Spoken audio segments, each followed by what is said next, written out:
چرخش سنگ‌آسیاب دستی هنوز هم روزگار برخی ها را در ولایت فاریاب می‌چرخاند.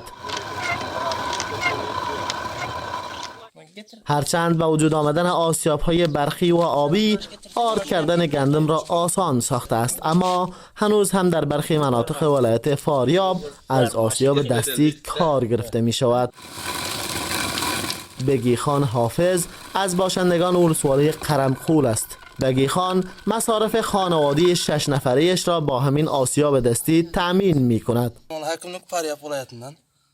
این آسیاب دستی از اجداد ما باقی مانده است. پدرکلانم در این آسیاب گندم را آرد نموده و نانش را خورده است. از این آسیاب بیشتر برای یارمه یا دلده استفاده می شود.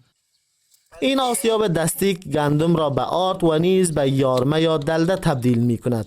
گندم ساییده شده ای که از غذاهای ویژه مردم در شمال کشور است. من 4 سیر گندم را با آسیاب آوردم و همیشه به اینجا می آیم چون برای ما نزدیک است. افزون بر دلده این آسیاب گندم را به آرد هم تبدیل می کند، اما استفادهش کمتر است.